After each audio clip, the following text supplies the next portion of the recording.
नमस्कार सुभाषजी. नमस्कार नमस्कार. तुमच्या कारकिर्दीबद्दल आम्ही सगळेच परिचित आहोत, पण तुम्हाला साहित्य आणि कला ह्याची सुद्धा आवड आहे. मग शिरीषजी आणि तुमच्या मैत्रीबद्दल थोडंसं सांगाल का?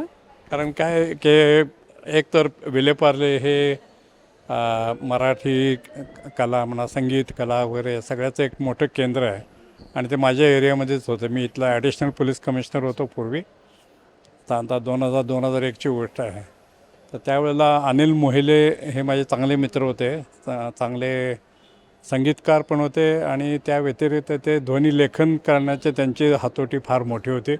त्यांच्याबरोबर मी शिरीषजींना पहिल्यांदा भेटलो आणि त्यांना मग 2-3 वेळा ज्या वेळा आमच्या भेटी झाल्या, मला आश्चर्य वाटायचं की हा माणूस म्हणजे काय काय करू शकतो आयुष्यामध्ये.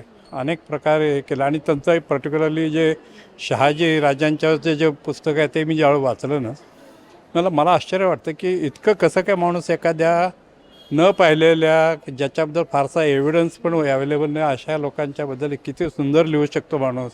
केवढी मोठी कल्पनाशक्ती असेल, विचारशक्ती किती असू शकते, इतिहासाचा केवढा गाढा अभ्यास असू शकेल. त्या सगळ्याबद्दल मला आश्चर्य वाटलं आणि मला पहिल्यापासूनच ह्या सगळ्या कलाकारांच्याबद्दल खूप आदर आहे आणि त्यात विशेष करून हे म्हणजे अतिशय इंटेलिजंट स्वतः. आणि मी नागपूरला होतो त्यावेळी यांचं नाव मी ऐकलेलं होतं. त्यावेळी विदर्भ साहित्य संघात मी बऱ्याच वेळा जायचो. तिथं मिस्टर लिमये म्हणून आमचे मित्र होते, त्यांच्या तोंडून मी यांचं नाव बऱ्याच वेळा ऐकलेलं आहे. कारण नागपूरला माझी बऱ्याच पोस्टिंग झाल्या. तर त्या काळामध्ये सुद्धा मी त्यांना भेटायची इच्छा होती आणि मुंबईला आल्यानंतर मग त्यांची ज्यावेळी भेट झाली त्यावेळेचे काही क्षण अतिशय चांगले होते. तर एक असे बहुआयामी असं व्यक्तिमत्व होतं त्यांचं. बोलायचे कमी, परंतु एकदा त्यांच्याशी आम्ही गप्पा मारत सुरुवात केली आणि झालं की अनेक गोष्टी आपल्याला ऐकायला मिळायच्या नवीन.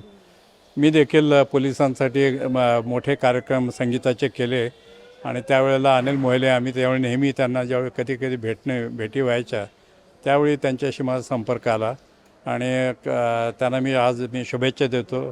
त्यांच्यासाठी हा अतिशय सुंदर कार्यक्रम आपण ऑर्गनाईज केलेला आहे आणि त्यांनाही मी भेटलो. ऑफकोर्स मी कितपत त्यांना समजलं माहीत नाही, परंतु मी त्यांच्याशी अतिशय आपुलकीनं बोलायचा प्रयत्न केला आणि आजच्या कार्यक्रमाला मला आपण बोलवलं याबद्दल धन्यवाद. थँक्यू. थँक्यू सुभाषजी. नमस्कार. तुम्ही शिरीष गोपाळ देशपांडे यांचा जीवन गौरव सोहळा अनुभवला. खरं तर काय सांगावं असं वाटतंय?